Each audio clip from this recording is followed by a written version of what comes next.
Complaint వచ్చిన వెంటనే మేము ఎఫ్ఐఆర్ చేసినామన్నారు. నిజంగా మీ గుండె మీద చేసుకొని చెప్పండి రేవంత్ రెడ్డి గారు.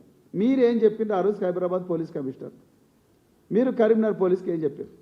ఇక్కడ ఆ మహిళ, నేను ఇవాళ కూడా మాట్లాడిన కుటుంబంతో, ఇక్కడ ఆ మహిళ 6 గంటలకు వచ్చిన వెంటనే ఆ స్టేషన్లో ఒక ఎస్ఐ వస్తాడు. ఫస్ట్ ఎస్ఐ చూసి అమ్మో ఇది చాలా డిఫరెంట్ కంప్లైంట్, మీరు దీన్ని మార్చుకొని రండి అంటే పాపం ఎస్ఐ మార్చుకొని రమ్మంటే ఆమె మార్చుకొని కూడా వచ్చింది.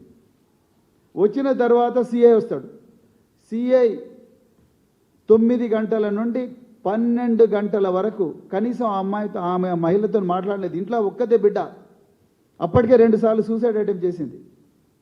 ఒక్కతే బిడ్డ ఇంట్లో కూర్చొని ఏడుస్తుంది, తల్లి ఏమో పోలీస్ స్టేషన్లో ఉంది. ఇది ఇలా ఉండగా కరెక్ట్గా అదే టైంలో కరీంనగర్ 2 టౌన్ పోలీస్ స్టేషన్లో ఈ కుటుంబం మీద, ఈ అమ్మాయి మీద 17 సంవత్సరాల బాలిక మీద, తల్లి మీద, తండ్రి మీద ఒక ఎఫ్ఐఆర్ అవుతుంది. ముఖ్యమంత్రి గారు మీరు నిన్న ఏమన్నారు?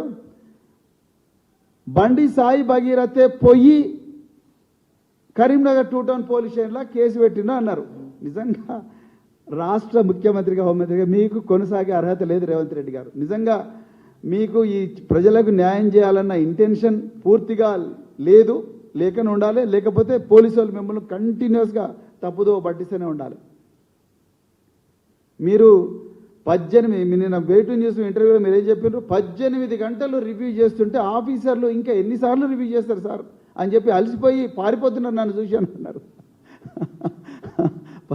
18 గంటల రివ్యూ చేస్తున్నా నాకు చాలా స్పష్టత ఉంది. నా ఎనర్జీ అంతా కూడా ప్రజా సంక్షేమం కోసమే పెడుతున్న తప్ప, ప్రజా రక్షణ కోసం పెడుతున్న తప్ప నన్ను ఇబ్బంది పెట్టిన శత్రువుల మీద నేను ఏ మాత్రం కూడా ఎనర్జీ పెడతలేను అని చెప్పి వాళ్ళ కర్మకు వాళ్ళు ఏమన్నా కానీ అని స్టేట్మెంట్ మీరు ఇచ్చిండ్రు.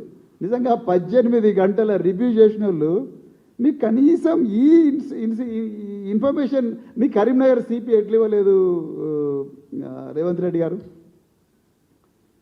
బండి సాయి భగీరథ్ అసలు కరీంనగర్ 2 టౌన్ పోలీస్ స్టేషన్కే పోలే. ఆ విషయం మీకు పోలీసు వాళ్ళు చెప్పిండ్రా? ఆయన పోలే. అసలు ఆ కరీంనగర్ 2 టౌన్ పోలీస్ స్టేషన్లో ఇచ్చిన కంప్లైంట్లో ఆ సిగ్నేచర్ కూడా సాయి భగీరథ్ కాదు. మీరు చూడండి, సాయి భగీరథ్ పోలీసు వాళ్ళకు పెట్టిన ఒక ఈమెయిల్, సోకాల్డ్ ఈమెయిల్, అదేవిధంగా కరీంనగర్ 2 టౌన్లో ఆయన ఇచ్చిన షికాయత్ అంటే కంప్లైంట్, ఫిర్యాదు, అసలు ఆయన పోలేదండి కరీంనగర్ 2 టౌన్ పోలీస్ స్టేషన్కు. మీరు ఎవరినైనా అడగండి, ఆయన ఇప్పుడు ఆయన రేపు దొరుకుతాడు కదా, మీరు తలుచుకుంటే దొరుకుతాడు ఆయన ఇప్పుడు.